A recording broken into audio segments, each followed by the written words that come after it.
आओ मिलकर पेड़ लगाएं, इस धरती को हरा भरा बनाएं, खुली हवा में ले सांसें और बीमारी को दूर भगाएं। आओ मिलकर पेड़ लगाएं। हेलो दोस्तों, आज बात करेंगे विश्व पर्यावरण दिवस की, जो प्रतिवर्ष 5 जून को मनाया जाता है। यानी कि विश्व पर्यावरण संरक्षण का जो पहला प्रयास हुआ था, यानी कि पर्यावरण का पहला वैश्विक सम्मेलन 1972 में स्टॉकहोम अंतर्राष्ट्रीय शिखर सम्मेलन में हुआ था। इस सम्मेलन में विशिष्ट जीव जंतु और पौधों से संबंधित संरक्षण कार्यक्रम प्रारंभ करने के लिए पर्यावरण विभाग के गठन की मांग पहली बार की गई और इसी के तहत ही संयुक्त राष्ट्र पर्यावरण कार्यक्रम का गठन करने का भी निर्णय लिया गया। और इसी के तहत प्रतिवर्ष 5 जून को पर्यावरण दिवस मनाने का निर्णय लिया गया। और इसके बाद आगे इसी के संरक्षण के लिए सम्मेलन होते रहे, जैसे कि रियो डी जेनेरो सम्मेलन 1992, यानी कि इसे पृथ्वी सम्मेलन भी कहा गया। और इसी में ही अंतर्राष्ट्रीय स्तर पर पर्यावरण संरक्षण एवं विकास की दिशा में एक सम्मेलन पर चर्चा की गई और इसी को एक अन्य नाम दिया गया, इसमें एजेंडा 21 के नाम से।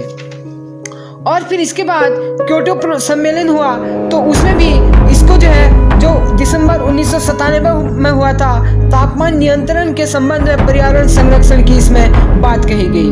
और इसके बाद जोहान्सबर्ग शिखर सम्मेलन दक्षिण अफ्रीका में जो हुआ था 2002 में, इसमें भी एजेंडा 21 का कार्यक्रम सम्मिलित किया गया, जिसमें पर्यावरण से संबंधित तथा जैव विविधता से संबंधित काफी इसमें चर्चा हुई और इसके लिए ठोस कदम उठाए गए। इसके बाद कंटिन्यू आगे को इस प्रकार के कार्यक्रम पर्यावरण संरक्षण के लिए होते रहे, जैसे पर्यावरण के संरक्षण के लिए 2015 में पेरिस सम्मेलन हुआ था, जिसमें जलवायु परिवर्तन के संयुक्त राष्ट्र फ्रेमवर्क को स्वीकार किया गया। इसी को क्योटो प्रोटोकॉल के अतिरिक्त वैश्विक ग्रीन हाउस गैसों के उत्सर्जन में कमी लाने के बारे में जानकारी देता है यह। और इसके बाद बात करते हैं पर्यावरण दिवस की, यानी कि क्या विशेष है इसके लिए हमारे जीवन में, क्या महत्व है, क्या विशेषता इसकी हमारे जीवन में है। जैसे कि प्रकृति के खुले आंगन को शायद ही कभी इस तरह याद किया गया होगा, जैसे प्रकृति के साथ अपने रिश्ते बेहतर करें। और यह एहसास इन दिनों खास है क्योंकि हम खुश हैं कि प्रदूषण कम हो रहा है। केरल की बात करें, कल ही केरल में एक गर्भवती हथनी की मौत ने बेशक हमें आहत किया है, पर क्या प्रकृति ने पशु पक्षियों को लेकर हमारी चिंता आगे भी रहेगी या फिर पहले जैसी उदासीनता का शिकार हो जाएगी। ऐसे सवालों को सुलझाने के लिए जरूरी है कि हम अपनी सोच और आदतों में दिन प्रतिदिन परिवर्तन और बदलाव इसमें करते रहें। जैसे पहाड़ की विराटता के आगे अपनी जो सूक्ष्मता का आभास विचलित नहीं करता, यह सुख देता है, वैसे ही ऊंचे जो दरख्तों के पास खड़े हो जाइए, जीवन सरल लगने लगेगा। और बहती नदी के किनारे बैठिए, वह जैसे बहाव में रहने का संदेश देती है।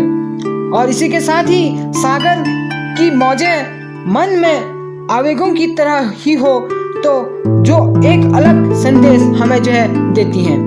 आप कहीं भी समुद्र किनारे बैठिए, बहती नदी के किनारे बैठिए, सागर की जो लहरें हैं उनके में अपने मन के आवेगों को उसमें निचौड़ कर दीजिएगा, या ऊंचे पहाड़ों पे चलकर आप देखिएगा, तो आपको जीवन में एक सफल या सरल और जो उसके संदेश एक अलग आपको जीवन में जीने का संदेश देती है। और यानी प्रकृति जो सीख वह सबक देती है, वह किताबें नहीं मिल सकती। यानी कि किताबों में वह हमें वो सुकून, वो सीख, वो सबक नहीं मिल सकती जो प्रकृति हमें देती है। आप कुछ दिन एग्जाम्पल के तौर पे लीजिए, आप कुछ दिन दफ्तर या अपने काम में नहीं जाते, और जब इसके बाद आप बाहर निकलते हैं, जब आप दोबारा से अपने दफ्तर जाते हैं, तो अचानक यानी कि तरोताजा महसूस आपको होती है। यह दफ्तर या काम पर जाने की वजह से नहीं, बल्कि इसका जो कारण है, मुख्य कारण वह प्रकृति से सीधा आपका संपर्क होता है। और जब जब यह संपर्क टूटता है, मन ही नहीं आपका शारीरिक परेशानियां भी पैदा होती हैं। मनुष्य एक ऐसा जो है मानव जीवन ऐसा जीता है कि जब जब वह जो है प्रकृति के संपर्क में आता है, निश्चित ही वह जो है एक सुखद अनुभव अपना प्राप्त करता है।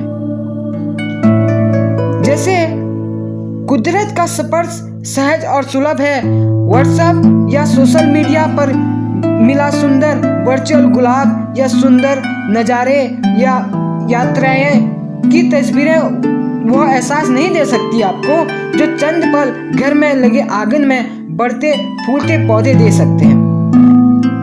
आप कहीं भी जाइए, एक पार्क देखिए, आप पार्क में बैठ सकते हैं जहाँ पे एक हरियाली होगी, या आप जो है अपने आंगन में बैठिए जहाँ पे आपने जो है अपने बागान लगाए हैं, वहाँ पे बैठिए। वो सुकून आपको मिलेगा जो आपको जो है एक आपके व्हाट्सएप या सोशल मीडिया पे जो आपके जो है एक गुलाब के फूल हैं, सुंदर नज़ारे हैं, या सुंदर यात्राएं हैं, या सुंदर जो तस्वीरें हैं, वो आपको वहाँ पे नहीं दे उस स्थान पे या वो सोशल मीडिया पे या व्हाट्सएप पे वो चीज़ें आपको नहीं दे सकती जो आपके जो है एक आंगन में जो आपको हरे भरे पेड़ पौधे वो बढ़ते फूलते यानी कि पौधे और फूल आपको देते हैं। ऐसी खुशी और कहाँ आपको मिलेगी।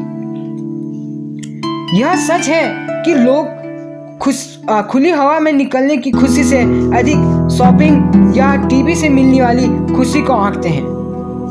हालांकि इसमें जो है वर्तमान समय में जो है बदली परिस्थितियों में अब वे यह सोच को बदल रहे हैं। आप देख सकते हैं कि निश्चित तौर पे जो मानव प्रजाति है यानी कि मानव जाति जो है दिन पे दिन जो है अपने आप को कुछ प्रकृति के सौंदर्य में अपने आप को ढालने की कोशिश कर रहा है, और इसी के साथ ही जो है अपनी आदतों को भी बदलने की वो दिन प्रतिदिन कोशिश कर रहा है। मानो आपका अद्भुत जो दृश्य या आपका अद्भुत जो है जो सौंदर्य देखने को मिलता है, उससे आपको ऐसा लगता है कि धरती आपके पैरों को महसूस कर खुश होती है और हवा आपके बालों से खेलना चाहती है। जैसे आप देख सकते हैं आपके जैसे आप कभी भी जो है आप एक मैदान में चलते हैं, एक हरी भरी घास में चलते हैं, तो धरती को ऐसा महसूस होता है कि वो जैसे ऐसा लगता है कि उसको देख के कि धरती आपके पैरों को महसूस करके जो है काफी खुश हो रही है। और जब हवाएं चलती हैं तो आपके बाल इधर से उधर जैसे लहराते हैं, तो उसमें ऐसा अनुभव होता है कि मानो आपको जो है जो हवा है आपके बालों से जो है हवा के झोंकों के साथ जो है खेलना चाहती है।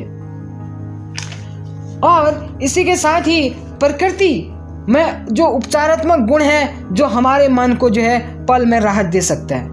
प्रकृति जो है ऐसा प्रकृति के साथ ऐसा अनुभव हमें मिलता है, और प्रकृति हमें जो है एक ऐसे जो है उपचार देती है यानी कि दवाई मेडिसिन हमें देती है कि मानो जो मन में जो है पल भर के लिए जो है राहत दे सकती है। यानी कि ऐसी राहत जो है हम जो प्रकृति है हमें देती है, उसकी हवाएं की बात करें, उसके समुद्र की लहरों की बात करें, या उसकी नदियों की जो गूंजती आवाज़ें हैं, या उन जंगलों की जो है चिड़िया यानी कि चहक है उनकी, या आपको जो है कोई फूल का बागान हो, या कोई आपका जो है इस प्रकार से जो है कोई पर्यावरण जो है आपका क्षेत्र हो जहाँ पे हरी भरी जो है आपकी जो है हरियाली हमेशा दिखाई देती है, तो वो निश्चित तौर पे जो है हमारे मन को एक जो है एक मीडिया या व्हाट्सएप पे देखने वाले जो वर्चुअल जो है यात्राएं हैं या फोटो हैं उनसे जो है काफ़ी हद तक वो जो है जो हमारे मन को जो है पल भर के लिए क्या हम अधिक से अधिक समय जब तक आप उसके संपर्क पर्यावरण के प्रकृति के संपर्क में रहेंगे तब तक वो आपको राहत देती रहेगी। इसका आभास या पूर्वाभास था एक जो है प्रसिद्ध जो है हमारे पारसिया के जो है एक वहाँ के जो है एक राष्ट्रपति थे जिन्होंने जो है जैसे कि साइरस द ग्रेट को 25 साल पहले ही जो है यह आभास हो गया था कि वहाँ जो है भविष्य में जो है मानव जीवन को जो है एक प्रकृति यानी कि सुंदर वातावरण की आवश्यकता पड़ेगी। तभी उन्होंने तत्कालीन पर्शिया की व्यस्त राजधानी के लोगों को सुकून देने के लिए बड़े बड़े बाग बनवाए थे।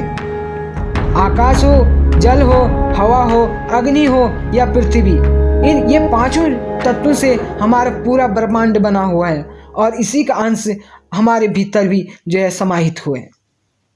आप देख सकते हैं प्रकृति से लगातार संपर्क बना रहे तो इस जुड़ाव का असर मन और शरीर पर पड़ना स्वाभाविक है।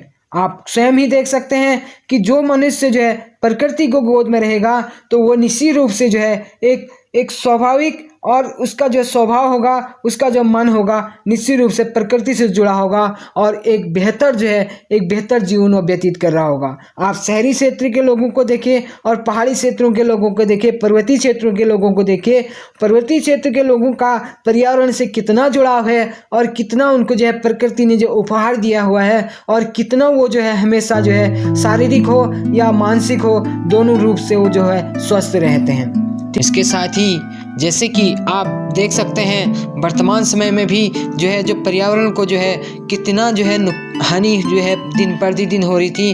वर्तमान परिस्थितियां जो लॉकडाउन की परिस्थितियां इस समय पे आई तो इसको देखते हुए आप देख सकते हैं कि पर्यावरण में जो है कितना इसके साथ ही जो है परिवर्तन हुआ। जो मानव का उसमें हस्तक्षेप था वो जैसे ही कम हुआ पर्यावरण में, प्रकृति में, तो वैसे ही जो है आपका जो है पर्यावरण में जो है अपना जो नेचुरल उसका रूप है वो रूप उसने लिया। नदियाँ कहें, जंगली जीव जंतु कहें या आप जो है अन्य पर्यावरण कहें या प्रदूषण कहें, सभी में जो है काफ़ी परिवर्तन आया। जैसे आप देख सकते हैं कि गंगा हो या यमुना हो या सरस्वती हो, कोई भी नदी हो, आपका जो है उसमें जो जल है वो जो है 40 से 50% जो है जल जो है शुद्ध उसमें हो गया है। और इसी प्रकार जो प्रदूषण है, प्रदूषण की जो दर है वो भी जो है 60 से 70% जो है प्रदूषण की जो दर थी वो भी जो है कमी आई है उसमें। तो आपसे अनुरोध करता हूँ कि पर्यावरण को जो है हमें इसी प्रकार जो है हमेशा बनाए रखना है और जो है उसको जितना हो सके उसका संरक्षण करें, उसमें जो है कम से कम हस्तक्षेप करें और उसे हमेशा सुरक्षित रखें। धन्यवाद।